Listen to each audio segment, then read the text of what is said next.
नमस्कार मित्रांनो, मी सुमेध. महाराष्ट्र सेट परीक्षा 2025 पेपर क्रमांक 1 ही जी आपली काही पीवायक्यू सिरीज आहे त्या सिरीज मधील आजचा प्रश्न 21वा तुमच्या समोर घेऊन आलोय. चला बघूया प्रश्न काय आहे. बघा इथे विचारले आहे, जर अध्यापनाच्या चिंतनशील स्तरावर शिकविले तर विद्यार्थ्यांना डॅश डॅश डॅशच्या संपादनासाठी विलक्षण शक्ती मिळेल. आता इथं काय विचारलंय, अध्यापनाचा चिंतनशील स्तर विचारलेला आहे. आपण पर्याय बघून घेऊयात काय आहेत. तर वास्तविक माहिती, सामान्यीकृत अंतर्दृष्टी आणि तिसरा आहे समस्या निराकरण क्षमता. आणि त्यावर आपले 4 पर्याय दिलेले आहेत. आता हा प्रश्न आहे आपला अध्यापनाच्या स्तरावरचा. 2024 ला देखील ह्याच टाईपचा प्रश्न आलेला होता आणि हा प्रश्न जसा तसा रिपीट झालेला बघायला मिळतो आपल्याला.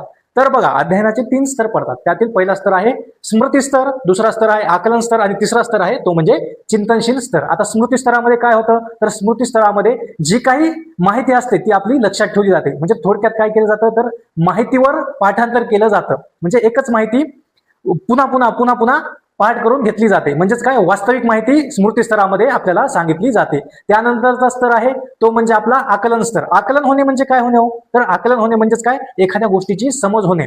जर समजा तुम्हाला एखादी गोष्ट माहिती झाली, वास्तविक माहिती झाली, तर आता त्या माहितीवर तुम्ही कसं काय, म्हणजे ती आकलन कशी करून घेणार. म्हणजेच आता ह्याच्यामध्ये काय येतं, एक तर तुम्ही एखाद्या संकल्पनेचा अर्थ स्पष्ट करू शकता किंवा एखाद्या संकल्पनेवर तुम्ही स्पष्टीकरण देऊ शकता. आणि त्याच्यानंतर आहे चिंतनशील स्तर.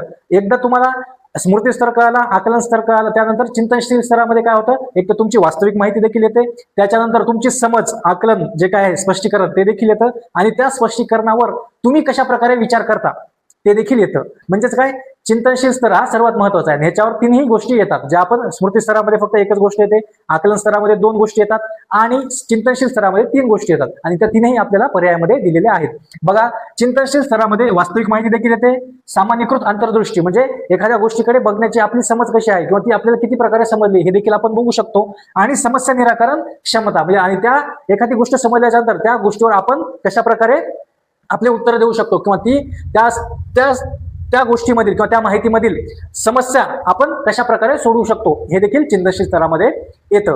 तर ह्या प्रश्नासाठी पर्यायापैकी आपला एकच पर्याय बरोबर आहे, तो म्हणजे 3ही पर्याय बरोबर आहेत. आपला पर्याय क्रमांक डी 1, 2 आणि 3. चालतंय मित्रांनो, थांबूयात आपण इथे, भेटूयात नवीन प्रश्न घेऊन पुन्हा एकदा. थँक्यू.